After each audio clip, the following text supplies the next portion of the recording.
Comment calculer les congés payés en paye? Nous verrons que certaines sociétés calculent les congés payés en jours ouvrables, d'autres les calculent en jours ouvrés. Nous verrons bien sûr ce que veut dire jour ouvrable et ce que veut dire aussi jour ouvré.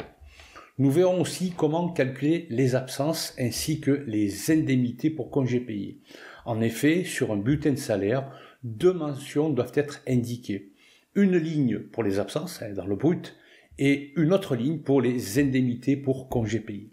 Nous verrons comment sont décomptés les congés payés, en jour ouvrable ou en jour ouvré, ainsi que le fractionnement. Donc nous définirons ce qu'est un fractionnement et à que cela donne aux salariés. Nous finaliserons cette vidéo par un exemple bien précis.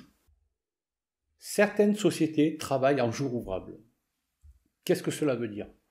Eh bien, le comptage des congés se fera du lundi au samedi, soit 6 jours par semaine. Dans ce cas de figure, vous aurez droit à 2 jours et demi par mois travaillé, soit 30 jours sur 12 mois. Je suis bien sûr en train de parler de la méthode du calcul des absences. Il y a deux méthodes de calcul. Première méthode, le comptage des absences se fera en jours ouvrables moyens. Comment faire? Eh bien, je vais prendre le salaire de base, je vais le multiplier par le nombre de jours ouvrables d'absence, divisé par 26 jours ouvrables. Alors, je travaille en jours ouvrables moyens. Alors, comment je fais pour trouver 26 jours ouvrables? Eh bien, je prends 6 jours par semaine. Il y a 52 semaines dans l'année, donc multiplié par 52, divisé par 12 mois. Alors, certaines sociétés font un comptage en jours ouvrables réels. Dans ce cas de figure, je vais prendre le salaire de base que je multiplierai par le nombre de jours ouvrables d'absence, divisé par le nombre de jours ouvrables réels du mois. En effet, les jours ouvrables réels du mois peuvent être différents pour un mois de janvier ou pour un mois de février. Nous allons à présent nous pencher sur les jours ouvrés. Qu'est-ce que les jours ouvrés? Eh bien, le comptage, dans ce cas de figure, se fait du lundi au vendredi. Bien sûr, je suis toujours dans la méthode des calculs des absences. Soit 5 jours par semaine. Alors, vos droits, dans ce cas de figure, sera égal à 2,083 par mois travaillé, soit 21,67 jours sur 12 mois. Là, c'est pareil, il y a deux méthodes de calcul pour les absences. Soit je travaille en comptage en jours ouvrés moyens, donc à partir de là, je prendrai le salaire de base que je multiplierai par le nombre de jours ouvrés d'absence, divisé par 21,67 jours ouvrés moyens. Donc, les 21,67 jours ouvrés moyens, comment je les trouve? Eh bien, je prends 5 jours de la semaine, multiplié par 52 semaines, divisé par 12 mois. Donc, il y a aussi la possibilité de faire un comptage en jours ouvrés réels. À partir de là, je prendrai le salaire de base que je multiplierai par le nombre de jours ouvrés d'absence, divisé par le nombre de jours ouvrés réels du mois. Comme je l'ai expliqué au début de cette vidéo, deux lignes doivent apparaître sur le bulletin de salaire. Nous avons déjà vu comment calculer la première ligne, à savoir les absences. Nous allons voir maintenant comment calculer la deuxième ligne, à savoir le calcul des indemnités de congés payés. Alors là, vous avez aussi deux méthodes. La première méthode, c'est la règle du dixième. Et la deuxième méthode, ça sera la règle du maintien de salaire. Alors, vous devrez calculer l'indemnité via ces deux méthodes et vous retiendrez la méthode la plus avantageuse aux salariés. Alors, comment calculer la règle du dixième?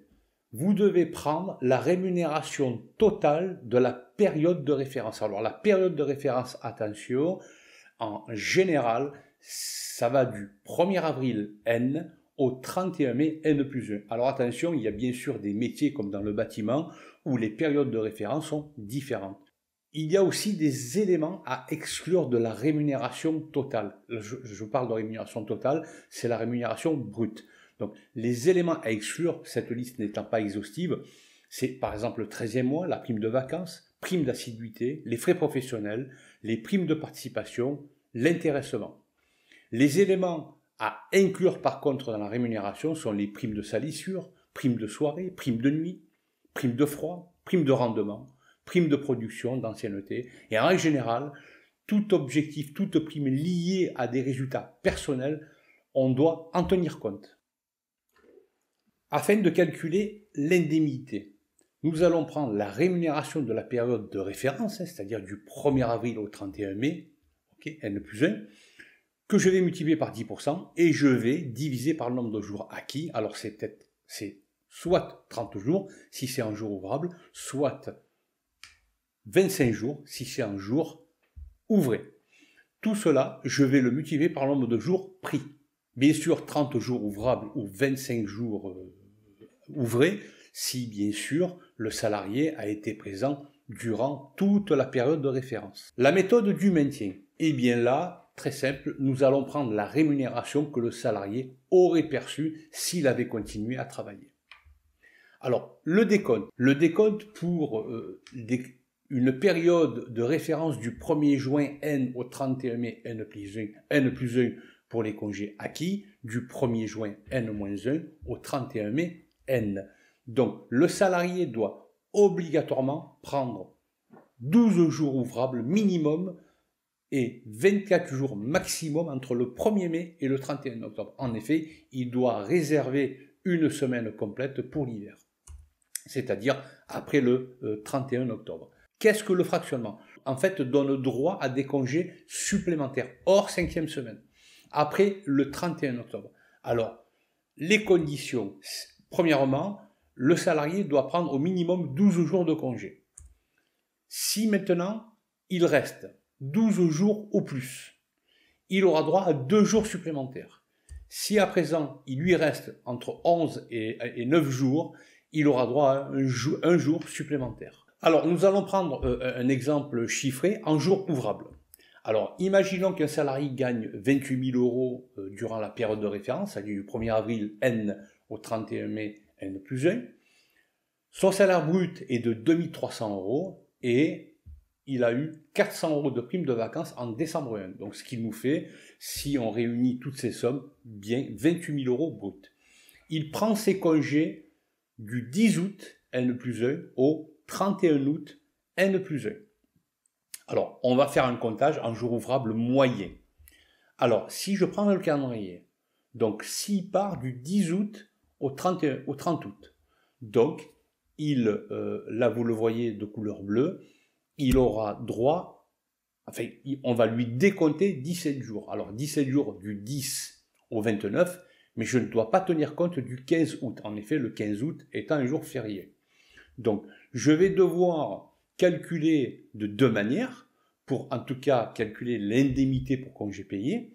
D'une part, je vais calculer selon la méthode du dixième. Donc, je vais prendre 27 600 euros, c'est-à-dire que je dois prendre les 28 000, déduction faite des 400 euros de prime de vacances, où là, je ne dois pas en tenir compte pour le calcul du dixième. Donc, je vais multiplier par 10%, je trouve 2 760 euros. À partir de là, comme on est en jour ouvrable, je vais diviser par 30 jours, et je pars du principe qu'il a travaillé tout au long de la période de référence, donc il aura droit à 92 euros par jour. Donc comme il a droit à 17 jours, et bien 92 fois 17 jours, il aura 1564 euros d'indemnité. Alors je vais devoir comparer cette méthode, la règle du dixième, par rapport à la méthode du maintien. Alors, là, lui, il a droit à 26 jours ouvrables moyens. Donc, je vais prendre son salaire brut, à savoir 2 300 euros divisé par 26 jours, multiplié par le nombre de jours acquis, 17 jours, pas acquis, pris plutôt, 17 jours, ce qui fait 1533,84 euros. Et là, je constate que finalement, la méthode du dixième est plus favorable pour le salarié. Donc, je vais retenir la méthode du dixième. Si à présent, je dois vous présenter le bulletin de salaire, eh bien, il aura son salaire de base pour 151,67 €. Il est en effet à temps complet. Donc, c'est 2 300 euros brut. Je vais devoir avoir une ligne retenue pour absence congé payé, les fameux 17 jours. Donc là, pour les retenues, je ne retiens qu'une méthode, c'est la méthode du maintien. Donc, moins 1503,84 €. Et pour l'indemnité de congé payé, je dois calculer de deux manières. La méthode du dixième et la méthode du maintien. Et nous avons vu que la méthode du dixième était plus favorable pour lui, donc je retiens cette méthode. Donc, ce qui fait une rémunération brute de 2 360,16 €. Je vous rappelle que la méthode que j'ai retenue pour mon exemple est la méthode des jours ouvrables. Voilà, j'ai très sommairement expliquer comment calculer les congés payés. Bien sûr, il y a pas mal d'exceptions. Tout dépend des conventions et des accords de branche. Donc moi, je parle vraiment d'une généralité afin que vous puissiez savoir comment on calcule les congés payés. Voilà, j'espère que cette vidéo vous aura plu. Quant à moi, je vous donne rendez-vous dans un prochain tutoriel. À bientôt. Merci, au revoir.